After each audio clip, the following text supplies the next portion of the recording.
Chapter 7. Somebody who thinks logically is a nice contrast to the real world, the law of thumb. Hypothetical syllogisms. Conditional syllogisms. Introduction. In previous chapters of this book and in Book 1, we have discussed the categorical syllogism. The validity of categorical syllogisms depends upon the relationships among the terms in the syllogism. The rules governing the validity of categorical syllogisms were covered in chapters 11 through 13 of Book 1. Now, however, we begin the study of the hypothetical syllogism, which has rules and modes that are completely different from those of categorical syllogisms. The validity of hypothetical syllogisms depends upon the relationship not among the terms in the syllogism, but among the propositions in the syllogism. In categorical reasoning, we connect two concepts together, represented by the minor and major terms, by means of a third concept, represented by the middle term. In doing so, we go from the two propositions set forth in the two premises to a new proposition set forth in the conclusion.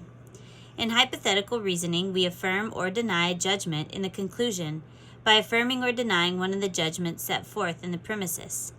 A hypothetical syllogism is a syllogism, the first premise of which is a complex sequential proposition, one member of which is affirmed or denied in the second premise, and the other member of which is consequently affirmed or denied in the conclusion.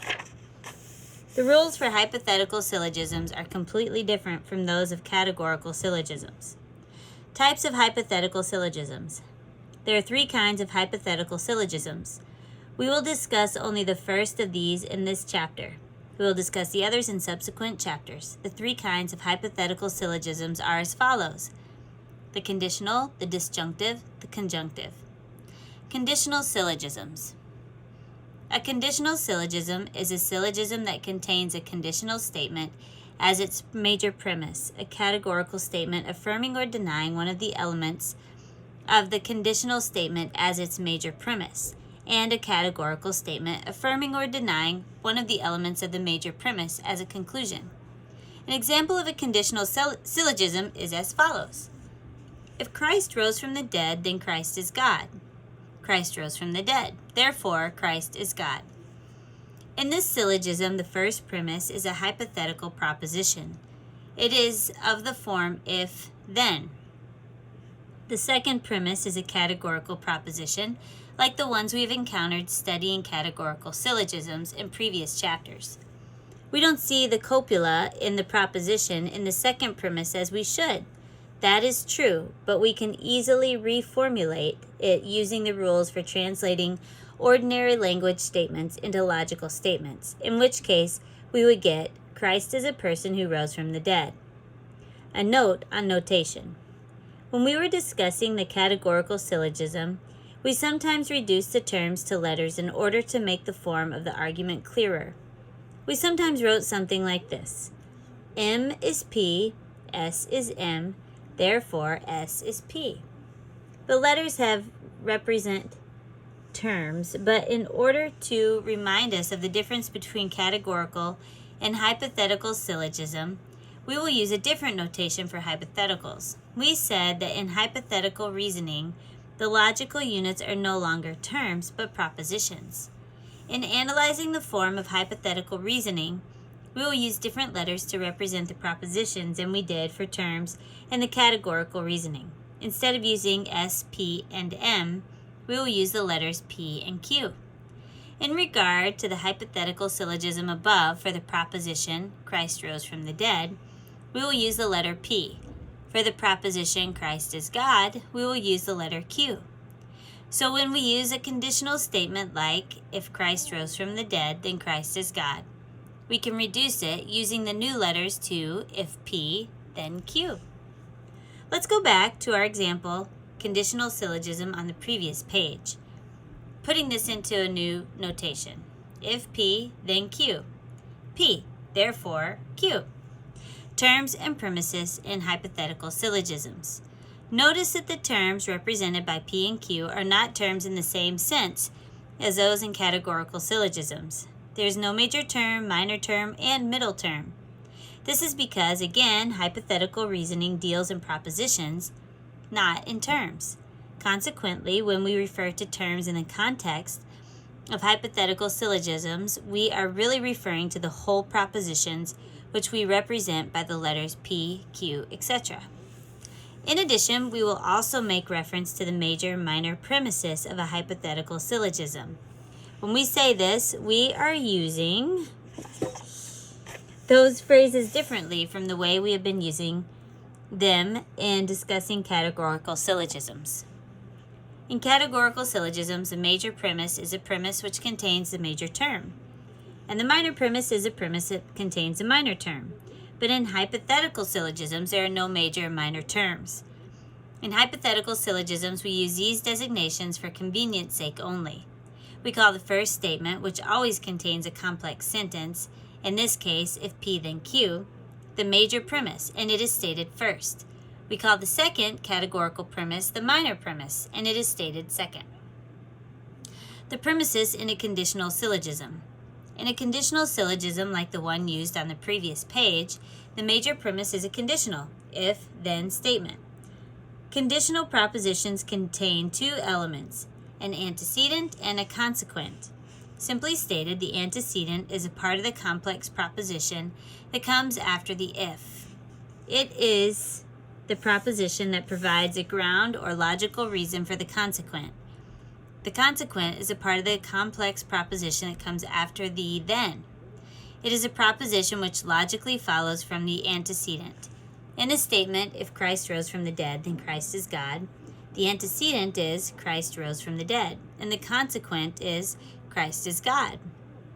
This statement, which is a major premise in this argument, is, as we said, a complex statement because it contains two elements, the antecedent and the consequent. The major premise, however, Christ rose from the dead, does not contain two elements but only one. It is a categorical statement, affirming or denying one of the elements of the major premise, either the antecedent or the consequent. In conditional syllogisms, it is placed second and called the minor premise. Two valid moods. Conditional syllogisms can be divided into two valid moods. One is called constructive, and the other is called destructive. There are Latin names for both of these. The constructive syllogism is called modus ponens, Latin for affirmative mood. The destructive syllogism is called modus tollens, Latin for mood of denial. In a constructive conditional syllogism, modus ponens, the minor premise affirms the antecedent of the major premise. Constructive syllogisms are always in the following form: if P, then Q, P, therefore Q. The first premise says that if P is true, then Q must also be true. The second premise says that P, the antecedent, is in fact true. It affirms the antecedent P. Therefore, we must conclude Q is also true. If we go back to our example, if Christ rose from the dead, then Christ is God. Christ rose from the dead, therefore Christ is God. If the proposition Christ rose from the dead is true, then the proposition Christ is God must also be true. The second premise says that Christ rose from the dead is in fact true. Therefore, according to the conclusion Christ is God is also true. A destructive conditional syllogism, modus tollens, involves denying the consequent. Destructive syllogisms are always in the following form: if P, then Q, not Q, therefore not P. The major premise says that if P is true, then Q must also be true. The minor premise says that Q is not true. It denies the consequent Q. Therefore, we must conclude P is not true. An example would be, if Socrates rose from the dead, then Socrates is God. Socrates is not God. Therefore, Socrates did not rise from the dead. The major premise says that if Socrates rose from the dead is true, then Socrates is God must also be true. The minor premise states that Socrates is God is not, in fact, true. It denies that Socrates is God. Therefore, we must conclude Socrates rose from the dead is not true. Again, as in all formal logic, we say that the form of the arguments above are valid, but the truth of the conclusion depends upon the truth of the premises. The two valid moods of conditional syllogisms, then, are 1. Modus ponens, a mood of affirmation, in which the antecedent of the major premise is affirmed, and 2. Modus tollens, a mood of denial, in which the consequent is denied. 2 fallacious moods. The two rules above speak of affirming the antecedent and denying the consequent. But what about the other two possible moods? What about affirming the consequent and denying the antecedent? Are these moods valid as well? Asking this question shows that there are, in all, 4 moods of conditional syllogisms. They are as follows. Mood number 1, affirming the antecedent. Mood number 2, denying the consequent. Mood number 3, affirming the consequent. Mood number 4, denying the antecedent. The first 2 we know to be valid, but the second 2 are not.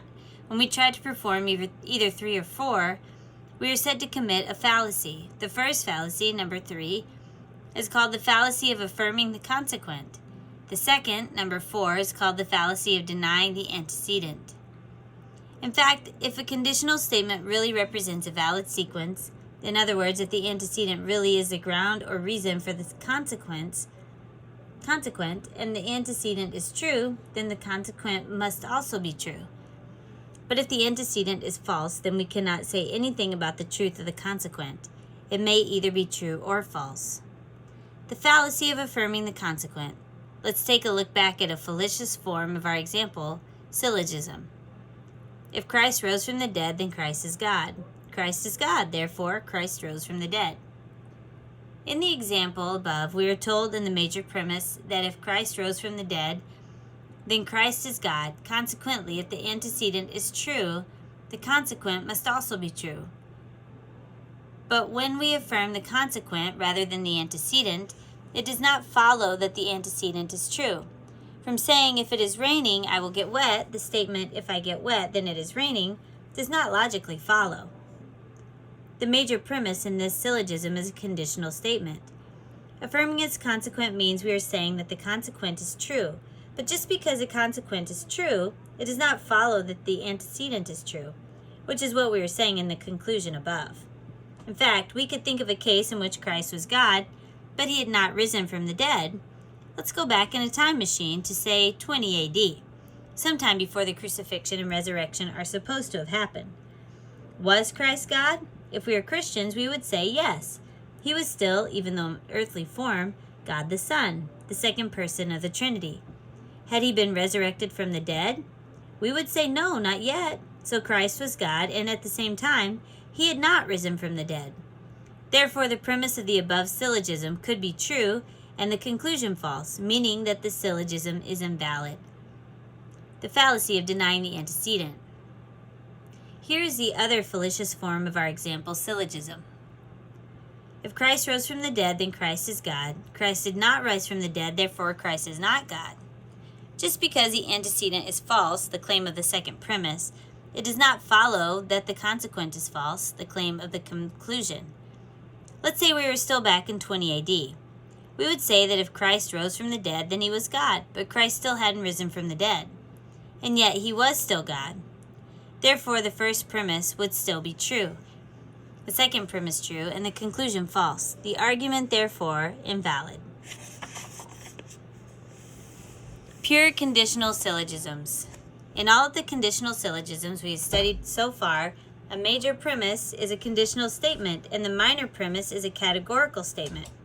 This kind of syllogism is more properly called a mixed conditional syllogism because it mixes a conditional statement with a non-conditional statement. There's another kind of conditional syllogism, however. It is called a pure conditional syllogism. In a pure conditional syllogism, both premises are conditional statements. They take the following form. If Christ is God, then we should follow him. If Christ rose from the dead, then Christ is God. Therefore, if Christ rose from the dead, then we should follow him. Notice here that the form of a pure hypothetical syllogism is similar to that of a first-figure categorical syllogism, and that the statements are in the same places as the terms of a categorical syllogism. If P then Q, if R then P, therefore if R then Q. Here you see that P is in the same place as in the middle term. R is in the same place as a minor term, and Q is in the same place as a major term. Also note that this is a pure conditional syllogism in which the antecedent of the minor premise is affirmed in the conclusion. It is therefore an example of modus ponens. Pure conditional syllogisms can be found, however, in modus tollens. If R, then P. If P, then Q. Therefore, if not Q, then not R. In both modus ponens and modus tollens, the affirmation or denial is passed through the middle term, P in this case. The same rules apply to the pure conditional as apply to mixed conditionals. Summary. In this chapter, we turn from the consideration of categorical syllogisms to the consideration of hypothetical syllogisms. Categorical syllogisms study the relationship between terms. Hypothetical syllogisms study relationships between propositions.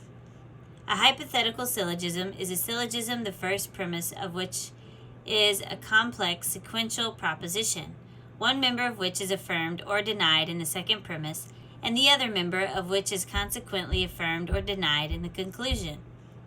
There are three kinds of hypothetical syllogisms. They are as follows: the conditional, the disjunctive, the conjunctive. A conditional syllogism is a syllogism that contains a conditional statement as its major premise, a categorical statement affirming or denying a part of the conditional statement as its minor premise, and a categorical statement affirming or denying a part of the major premise as a conclusion.